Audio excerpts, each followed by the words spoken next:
Good evening, members and guests. The first part of our program will be our guest speaker, Mr. LesterGauthier, and I will introduce him shortly. But before we get into that, we always try to start with a prayer. Mr. Al, would you do that for us? Please remain standing for the pledge.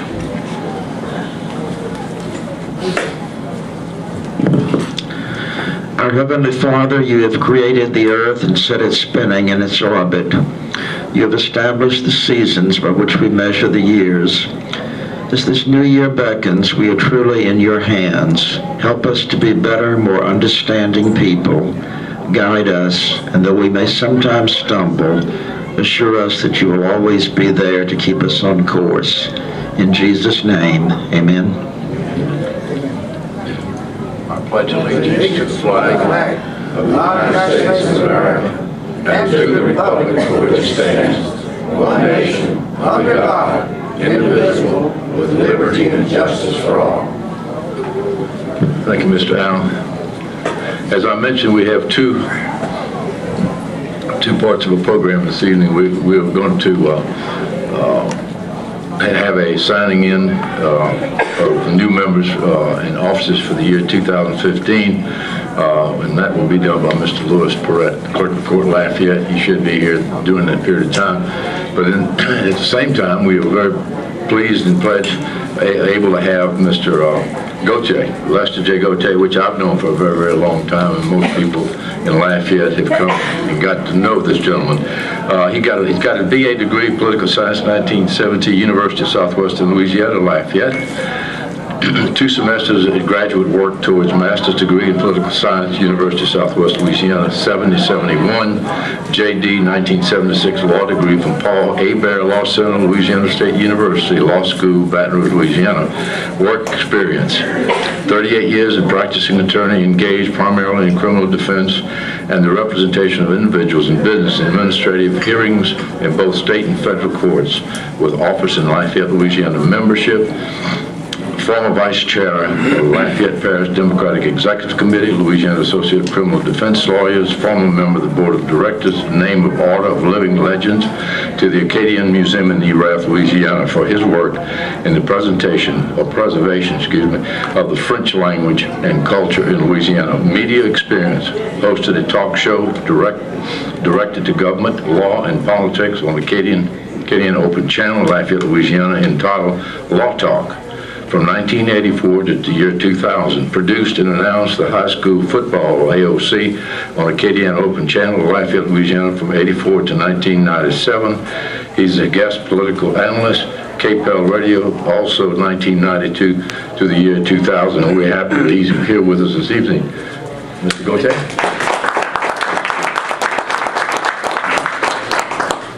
Well, I'm pleased and honored to appear before you, and of course, and my good friends Judge Bouillon and Ken and Mike Stagger were there, know the next line I'm going to use. Now, one of the problems that you have when you ask me to speak is that I'm going to tell you what I think, and that can be a heavy price to pay for some people. Notwithstanding, you've asked me to speak, and so I will. I'm going to talk a little bit about the previous elections and maybe some issues. Let's start with some hard numbers. As of December this year, total voters in Lafayette Parish over 149,000 voters. There are 71.5% white voters, 23.8% black voters, and other 4.6%. You might be surprised to know that Democrats compose 36.6% of the voting population, Republicans 35%, and other or independents, a growing number, now equaling 28.5%. The defeat of District Attorney Mike Horson, who was a Democrat who served in the 3-parish area, now means that the only, and I stand to be corrected, but the only parish-wide elected official that's a Democrat now is Sheriff Mike Newstrom. This afternoon at a press conference, Sheriff Newstrom announced that he will not be seeking re-election, which means that there will be an open seat And so, a very big question in my mind, whether we're going to ever have, in the near future, a parish-wide elected official with a D behind his name. I'm not saying there shouldn't be. I'm saying that there's a real question in my mind whether that's going to happen.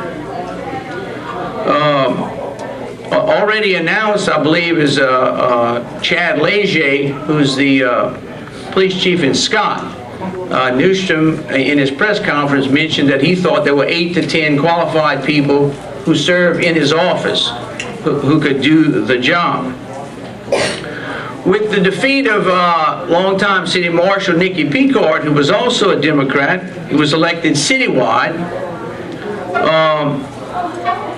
That leaves in only, to my knowledge, again, I stand to be corrected, Judge Doug Saloon as the only citywide elected Democrat. Does anybody know? Anybody help me and correct me on that one?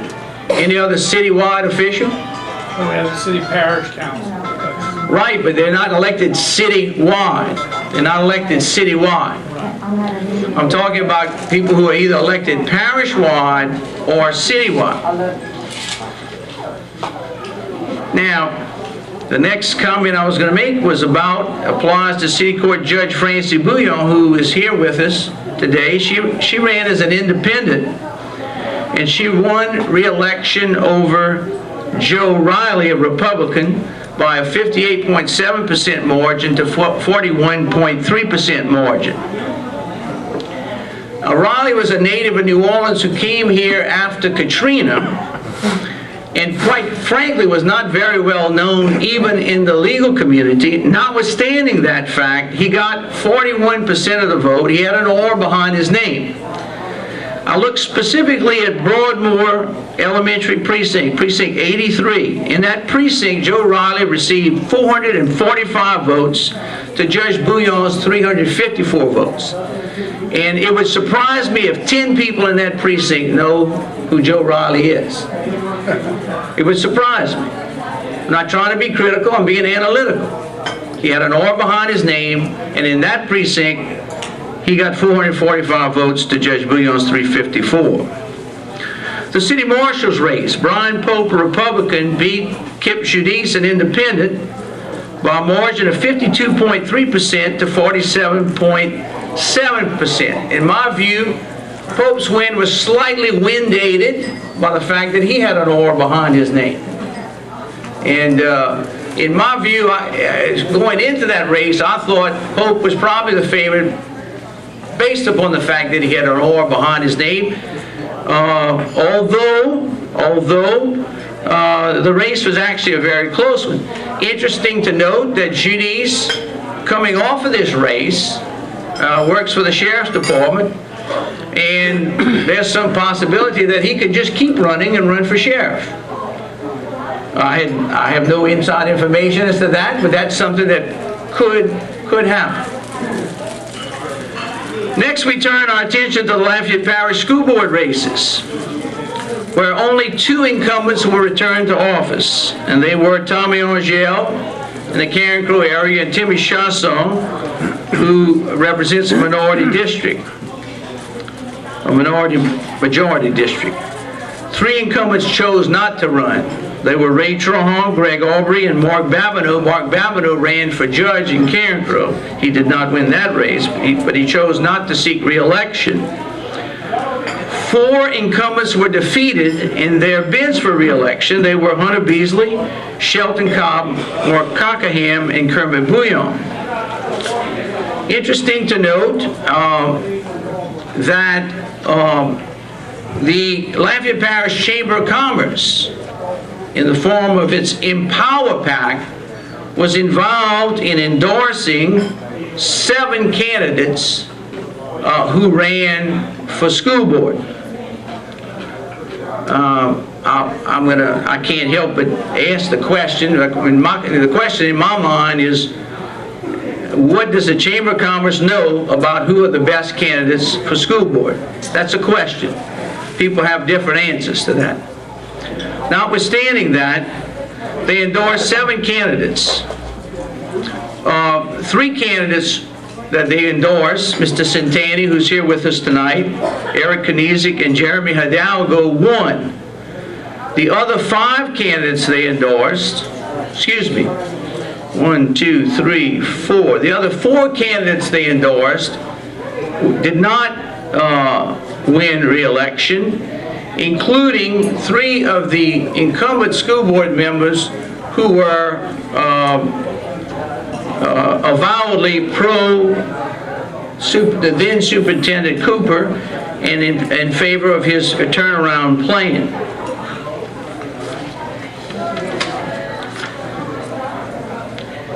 The U.S. Senate race, just a little bit about the U.S. Senate race. In this parish, Bill Cassidy beat Mary Landrieu 67.7% to 32.3%. Cassidy was able to effectively tie Mary Landrieu to President Obama, and I want you to help me with this one. What percentage of the time did Mary Landrieu vote with President Obama? Tell me, please. 97% of the time. Now, I'll make this comment. Senator Cassidy now says he disagrees with analysts who said that he effectively tied Mary Landrieu to Obama, and Cassidy says that he won based on state and local issues. Now, you can believe that if you choose to, but we all know that he told us, and we all know that the effectiveness was tying Landrieu to Obama and the 97%, because everybody in this room, I think, knows how many times Senator Landrieu supported Obama, 97%. And that was the effectiveness of the campaign. There are comments, for example, I'm not going to quote him, but Jeremy Alford, who writes a column at LAPolitics.com, I guess kind of tended to agree with that analysis that what Cassidy did was effectively nationalize the Senate race. And he indicates that he certainly hopes that the governor's race is run on state and local issues as opposed to national issues. And it would seem, and it would appear, and hopefully we might all be able to agree that the next governor needs to focus on state and local issues. The upcoming elections for governor, statewide offices, city parish president, city parish council happened this year, 2015, qualifying September 8th to 10th. Now, for people who are campaigning, who are running for these offices, this is it. This is 2015. Christmas is over, and it's campaign season now. The primary is to be held October 24th, and the general election is to be held November 21st. If you call that the second primary, you're an old guy. We don't have second primaries anymore. It's the primary and the general election. The city parish president's race. By the way, we do not have a mayor of the city of Lafayette. We do not have a mayor president of the city of Lafayette. Whoever thinks he's a mayor is misinformed, ill-informed, and not correct. The chief executive of the city parish government is the president of city parish government. That's what it says in the Home Rule Charter. We have no mayor. The last mayor of Lafayette was one Kenny Bowen. We have 2 announced candidates for city parish president. They are Representative Joe Robideau and current CAO D. Stanley. Mr. Robideau had a fundraiser recently on December 2nd and raised over $150,000 at that time, and certainly indicates some strength in terms of his ability to raise funds. Of course, Lafayette has had a history of being very kind to television announcers. For example, Douglas Strauss and Ron Gomez. And so you certainly can't count out Dee Stanley, who was a former KLFY reporter. In my view, from what I can see, I don't see Robideau having much presence in North Lafayette and in the black community at this point. Stanley seems to be making more of an effort in North Lafayette and the black community than Robideau is, at least at this point. Many people I talk to would like to see a third candidate. And of course, it's always easier to talk about a hypothetical third candidate as being very attractive as opposed to two mere mortals, right? So you're dealing with two mere mortals and a hypothetical candidate, the third candidate. We all could, be interested in that hypothetical third candidate. The reality of who the third candidate would be is something else. So I think there might be room. There could be room for a significant third candidate, but that's going to have to emerge within the next 3 or 4 weeks, it seems to me, if that's going to happen at all. Now, there are I just comment about a few city parish council races. Bruce Conk resigned his position with the Lafayette Chamber of Commerce, announcing that he would seek to regain his former seat on the council in District 6. District 6 is a council district centered in Holden Heights, in the Holden Heights area. But Andy Nake, who currently holds the seat, promptly welcomed him to the race.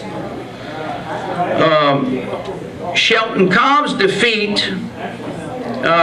for a school board seat by Elroy Broussard has created some divisions in that particular district, District 3, which is the council seat currently occupied by Brandon Shelvin. And there are rumors that Shelvin may face one or more opponents, as yet to be identified at this time. In District 7, which runs from Bendale Gordon subdivision all the way to Broussard, Don Bertrand may or may not seek re-election. That's not been established. He has not announced for re-election.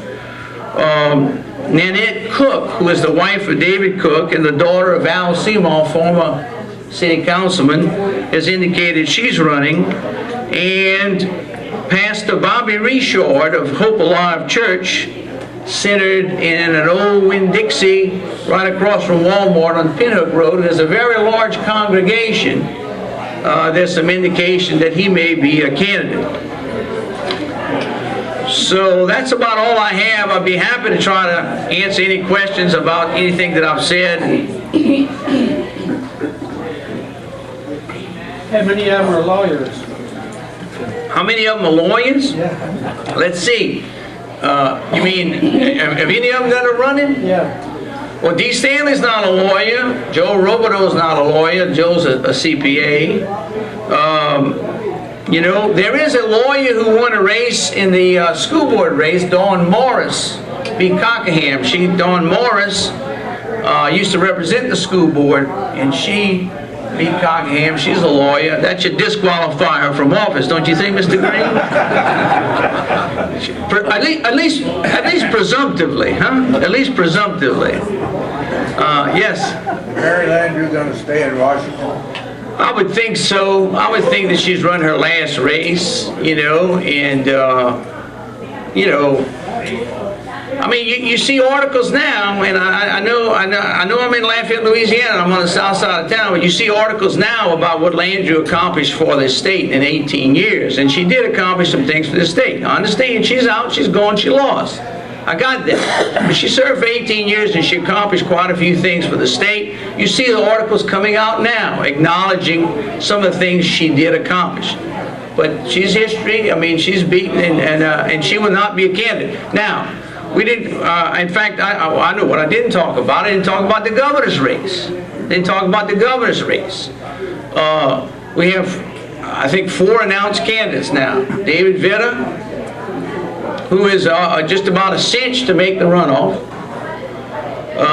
Scott Ogiel, also a Republican from Breaux Bridge, who serves on the Public Service Commission. Jay Darden, the current Lieutenant Governor. And John Bell Edwards, the only announced Democrat, a state representative from Amite. Now, the potential is that Mitch Landrieu might enter the race.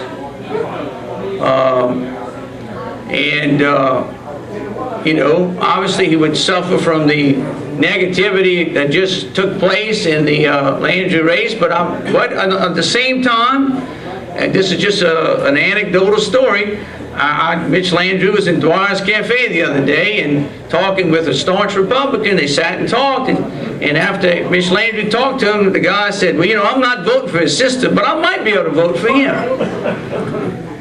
That's just what happened. And so I don't know if he's going to be a candidate. Now, as I said, I believe that David Vitter is going to be in the runoff, but I think, you know, my long-range prediction is the next governor of this state is going to be whoever gets in the runoff with David Vitter. Whoever that is, that's my long-range prediction. That whoever gets in the runoff with David Vitter is going to be the next governor of the state. Well, Jay Darden's kind of kept his table clean. Well, that's correct. And let me tell you, and Democrats are down in this state. Okay, let's be clear about it. Democrats are down in this state, but in a double or runoff. In a double or runoff, who's going to determine the winner? You know who's going to determine the winner? The Democrats, who are, if they're unwilling, if Democrats universally are unwilling to vote for this one or that one, then Democrats are going to determine the winner in a double or runoff, in my view. Because if one of those candidates is unacceptable to Democratic voters, then I think the next guy is going to be the governor. That guy or gal or whoever that might be. That's my long-range view. Of course, I want to. The footnote on that is they say anybody who's predicting who's going to be governor right now, when we've seen people like Mike Foster emerge from next to nowhere, and Buddy Roma emerge from next to nowhere, so I guess there's room for somebody else to come from out of nowhere and be the next governor. What happened to Dave Train? He passed away. He passed away. Yes, sir. Yes, sir, he did. Yes, sir. Thank you. Any other questions? Is there any questions? Yes, ma'am. Not a question. It was announced this afternoon late that the warden of the state is looking at running. Yes, Burrow Kane, the warden of Angola, is rumored as a potential candidate. And I think he is a registered Republican. Well, thank you. We have another question or comment. Yeah. I have a question over there. Go ahead. And a question. Okay, go ahead. And I have enjoyed your presentation. I'm Bob Lowe. I've been involved in politics off and on for, I don't know, 100 years, more or less.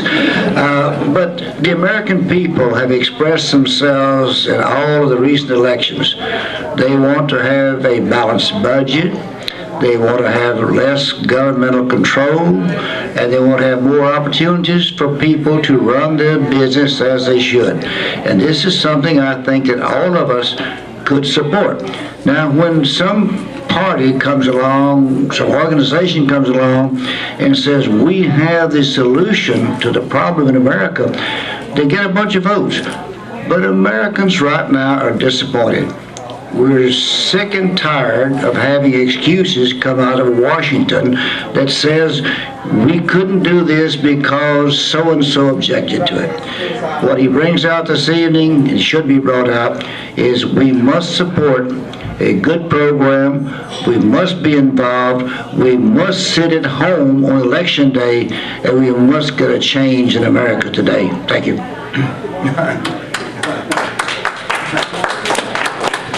All right.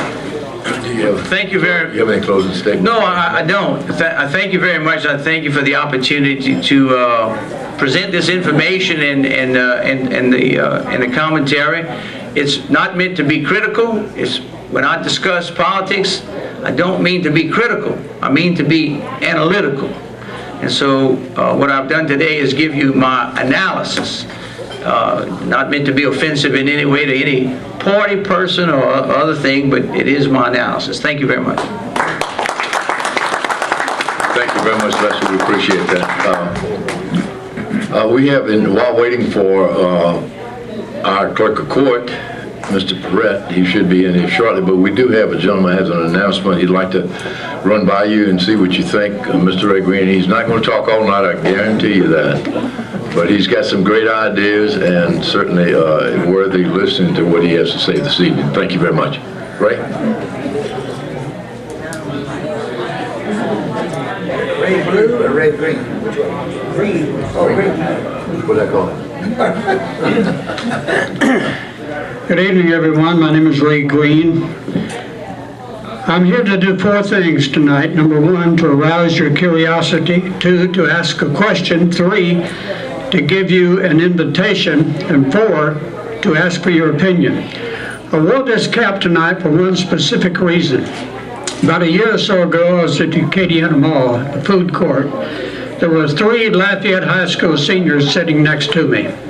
One of them turned to me and he says, "Hey, I see you're a veteran." I said, "Yeah, I flew in the Civil War with the Wright brothers." He says, "Cool."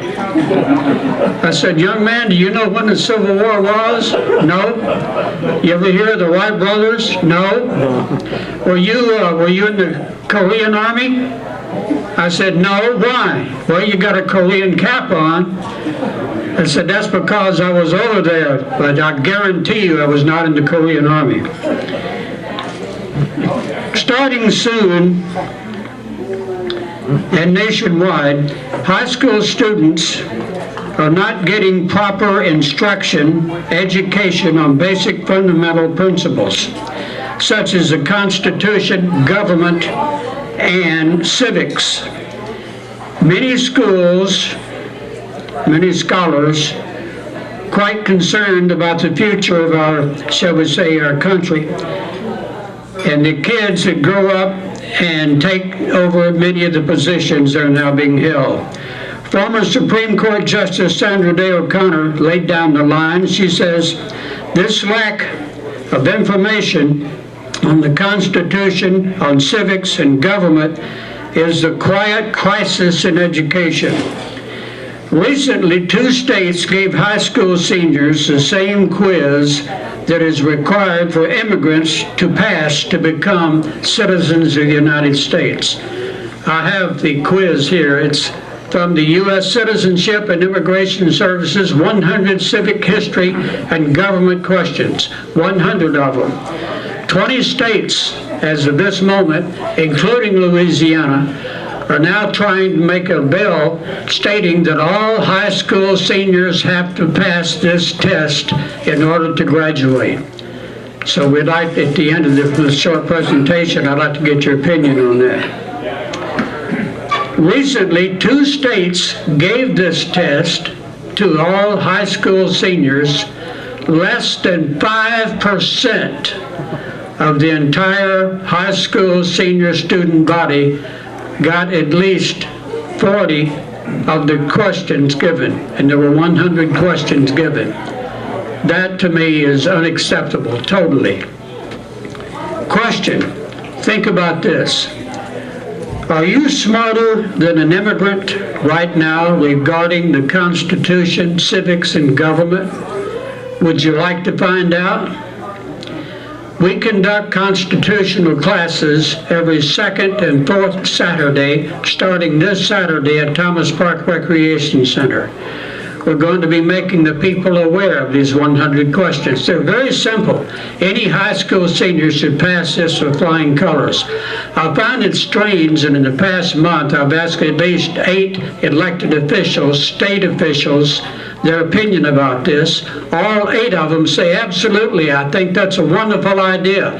Then I sneak in my other question. How about you? You think you should also have to pass it? Oh, no. All 8 of them says they don't think they should have to pass a test for elected officials. I find that rather interesting. Louisiana, as I say, is one of the 20 states, and our Secretary of State is all behind it. So I'll leave you with this thought. Think about it, people. Are you as smart as an immigrant? Somebody who was not born and raised and educated in this country? Excuse me, born and reared in this country, I should have said. Think about it. If you're not, if you'd like to get some more information, come to our Constitution classes. They're free, and we will give each person a Constitution, Declaration of Independence, and a Bill of Rights, and some very interesting information on jury duty. It is surprising how many people do not realize how powerful you are as a juror in this state, in this nation. But if you'd like to get some more information, please come to our classes starting this Saturday, the second and fourth Saturday of each month at the Thomas Park Recreation Center right up the street, 10 o'clock. Thank you.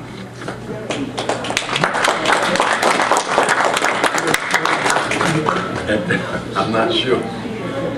He asked me if he thought that I thought I was as educated as an immigrant, and you know, I can't really answer that question. We probably need to have a self-examination of our own knowledge of the Constitution, and certainly we appreciate everything you're doing, Ray, and trying to bring that to the classroom and to the citizens of Lafayette area. We expecting. While we have a couple more minutes, I see that. Lewis said he'd be here for 7, so I'm going to cut him a little bit of slack. But Judge, while you're here, would you mind giving us a couple of words? And you're coming up 4 years of service. I know you won 58%. Surprise. That wasn't made up. No, we didn't do that purposely, by the way.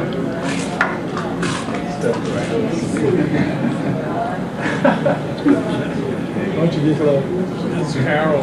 You want to answer these questions? Yeah. Well, if you give me those questions, I hope I can answer them. Yeah, Pricey, all right. I'm fine. Thank you. Thank you. As you all heard, Judge Francie Bouillon with Lafayette City Court, and I'm not going to talk much about my election other than to say Lester's right, and I was right to begin with. I ran a hard campaign. A lot of people said, nobody can beat you, nobody can beat you, but I said from the beginning that this is America. This job does not belong to me. It belongs to the people of this city, and I was going to let them know that I thought I was the best person for it and that I wanted it, and to show the people the respect they deserve by me working hard. Aside from that, it's a good thing I did, because I might not have won otherwise. I'm kind of like Lester. If you ask me to talk, I can forever and ever, but I hadn't really thought of anything to talk about. I guess, let me talk first about what Mr. Green said, and I think that all of us should have an understanding of the Constitution. I was privileged, Ken and I were privileged to have 2 people from Lafayette become citizens in our living room. Judge Dickie Hike did the ceremony for some friends of ours, and it was one of the most moving things that I've ever been to. And to think that he did it, you know, privately, and he also agreed to do it in our home, it just brought the 100 people we had there for dinner to tears. It was really a wonderful thing. I do, or used to, carry around a copy of the Constitution, my pocket Constitution, with me, but now I have an app for that, and it's right here on my iPhone. And I'd like to know if I could answer those questions. I would hope to say that I could. But maybe I'll talk a little bit about our court and kind of what we do, because that's really my area of expertise and what I've been thinking a lot about lately. Our court has, when I started some 20 years ago, we had 18,000 cases that year. Last year we had 44,000 cases. We have 2 judges. We're unlikely to get a 3rd one anytime in the future, but it is a very, very busy court. We have managed to do it with 1 additional employee than we had, 1 more employee than we had 20 years ago, in large part because we have instituted a case management software program that has allowed us to process cases so much faster. I was in court today from 9 o'clock to 12 and from 1 to 4:17. I finished a little early this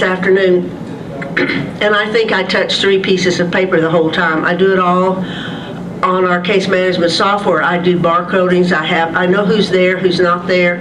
I call out the people who are there first. That speeds it. They get to go home quicker instead of me calling the people who aren't there and wasting their time listening to that. So we try to make our court just as user-friendly as we can. We're having a meeting tomorrow with our website designer. Hopefully that thing is going to be online. It's been over a year and a half in the making, but we have a very complicated website. Complicated because we have to interact with other agencies. Lawyers have to be able to do certain things and get certain information that somebody else can't get. We have to have officers who have to be able to get information that isn't public records. We also have officers who have to be able to tell us if they've arrested somebody on a warrant, and yet we cannot allow them to change our system and make any changes in it, but they have to be able to somehow get that warrant off so that the next officer doesn't arrest the same person. So we've had that going on. And we also, Judge Doug Saloom and I try to be active. We talk to students as much as we can, let them know I'm kind of a guest speaker in one of the civics classes in Lafayette every year. Every student's required to bring an elected official, and most students don't know an elected official. So I'm sort of the designated elected official for any student who needs to have one. And Judge Doug Saloom does the same thing. And I see my friend Louis Perrette has walked in, and so I will stop taking up any more of your time and let the meeting go on. And I would say that any of you have any questions, I can't talk about cases. I can't talk about your case. I can't talk, but I can. My door is open, and I'm absolutely happy to answer any questions that I legally and ethically can answer. Thank you very much.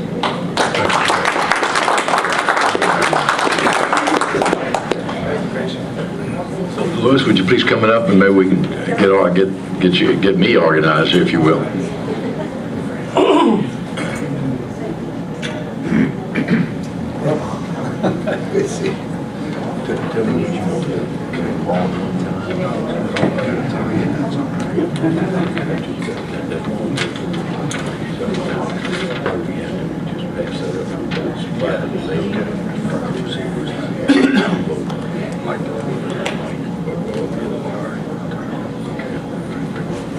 Well, good evening, and thank you very much for having me. I'm sorry I'm a little bit late, but I got through swearing in the police chief, the mayor, and all the council members in Scott. And Scott is now big enough to now that they have traffic over there, and so I was trying to hurry to get over here. Carol came by last week and asked if I would be willing to swear you all in, the officers, and he made it clear he didn't want me to swear at you, but to swear each person in. And it's my great honor because I love this time of the year, in particular when we have people that participate in government and volunteer. It's such a hard thing to get people that want to do that, and I commend all of your club members for doing that, and so it's my great honor to be here. I'll go ahead and proceed with the installation of the officers and call up Frank Flynn first.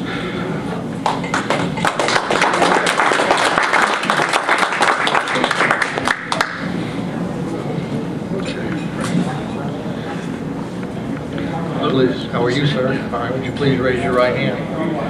Do you solemnly swear that you will support the Constitution and laws of the United States and the Constitution and laws of Louisiana, and that you will faithfully and impartially discharge and perform all the duties incumbent upon you as the incoming 2015 president for the concerned citizens of good government according to the best of your ability and understanding, so help you God? I will. All right, congratulations. Here, this is for you. All right. And then Jackie LeBlanc. All right, will be Vice President. You want to come up here, and I'm going to come around in the front. I will if I can. All right. Watch out, she'll run over you.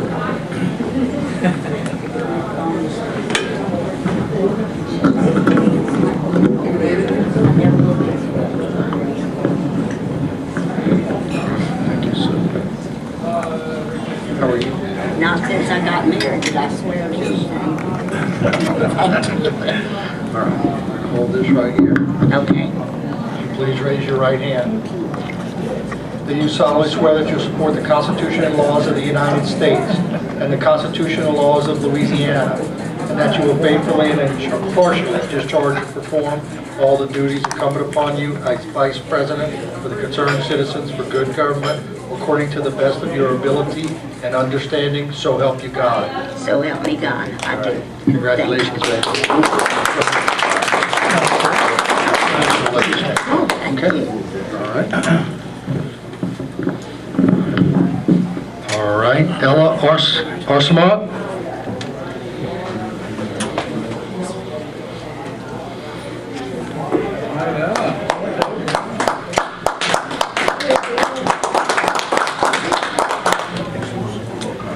Please raise your right hand. Do you solemnly swear that you will support the Constitution and laws of the United States and the Constitution and laws of Louisiana, and that you will faithfully and impartially discharge and perform all the duties incumbent upon you as Secretary for the concerned citizens for good government, according to the best of your ability and understanding, so help you God? I will. Congratulations. All right, CC Barrett.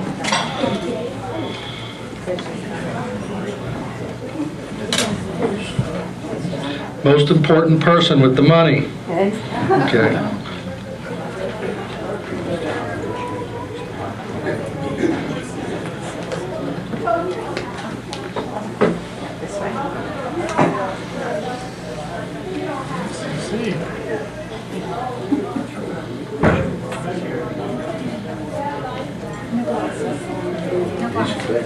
No, I need to go on, right? All right, sure.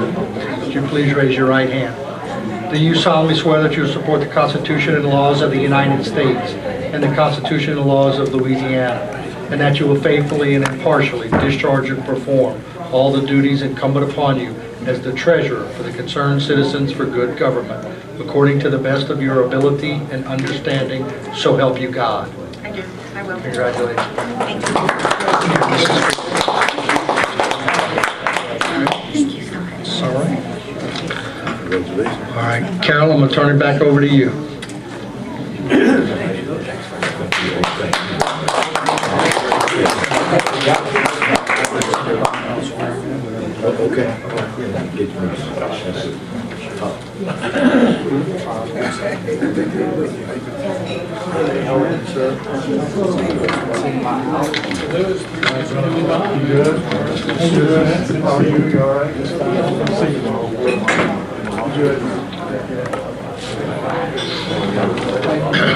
I'm doing this a little backward, but most everyone knows Louis Perrette. Of course, he's here with us this evening. But let me just say a few words about him, where he's been in the last few years as our public service and public and all that. It's all nice places, I promise. Louis was elected to Lafayette Parish Clerk of Court November the 20th, 1999. He was elected June 2000 by the fellow clerk to serve as State Director of Louisiana to International Association of Clerks, Recorders, Election Officials, and Treasurers. In March 2001, Perrette was elected to serve the Board of Directors for Louisiana Clerk of Court Association. In March 2003, he was re-elected to that Board of Directors for another 2 years. Prior to the election of the Clerk of Court, Perrette served as District Director of the 7th Congressional District for Congressman Jimmy Hayes and Chris John. That was 1986 to 99. Perrette served as co-chair of the Lafayette Bush-Cheney campaign 2000. He served as an alternate delegate for George W. Bush 2000 Republican National Convention in Philadelphia. In January 2000, Perrette was elected to 4 years term Republican State Central Committee. Perrette worked for GOTV, which gets out the vote as a campaigning, and that's a pretty good position to learn a lot about campaigns and how to win. Statewide Chairman of the Governor Mike Foster, 1995, and Communication Director of Governor Foster Transition Team. Louis Perrette was selected in 1997 by the American Council of Young Political Leaders as a delegate to the People Republic of China. He is a lifetime member of the Alumni Council. Perrette serves on the Board of Directors of Louisiana Capital Small Business Leader and has served since 1911 as Chairman of the Board of Trustees for the Regional Health System of Acadiana, which includes Women and Children Hospital and the Regional Medical Center Hospital. He formed Formerly served as chair of the Board of Trustees of Women and Children Hospital from 2003 to 2008. He has been board member since 1994. He is a partner of golfballs.com, and he is founding member of the Network of Business Leaders. In 2002, Perret was elected to serve 3-year term for Our Lady of Fatima Church Pastoral Council. He served on the Finance Council as vice chair and president during the tenure of the Pastoral Council. Perret has served since 2003 as a club leader, adult leader, assistant scoutmaster, and scoutmaster for Troop 446.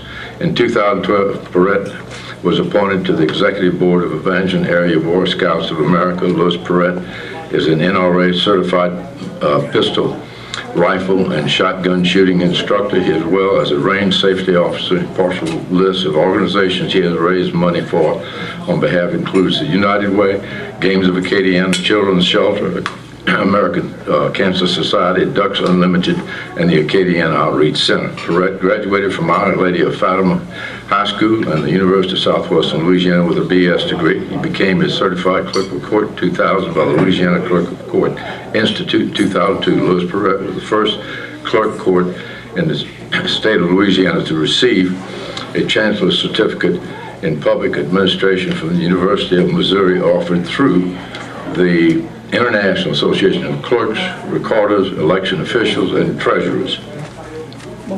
He is awarded the Advanced Chancellor Certificate in 2008, and he is married to the former Cheryl Broussard and the father of 2 children, Ann E. and Max. We're proud to have you here with us. Thanks a lot, Louis. And before we adjourn, I'd just like to, we have a hand up. Yeah, it's allowed. I had just heard from Jason El Kubi. He's going to be our next speaker for our Concerned Citizens meeting on the 19th. So if y'all can join us, please be here. Who was that? Jason El Kubi, Kubi. President of Chamber. Chamber of Commerce. Yeah, he has been here approximately 2 years. He's come as a guest 2-3 different times to our meeting. So he's a real participant, and so hopefully that you'll make plans to come and be present, be able to talk. I'd like to, before joining too, we need to wish her happy birthday. It's her birthday today, and that's the lady that's working for Miss Jackie Rose Baudouin. Rose. Happy birthday. Not singing that.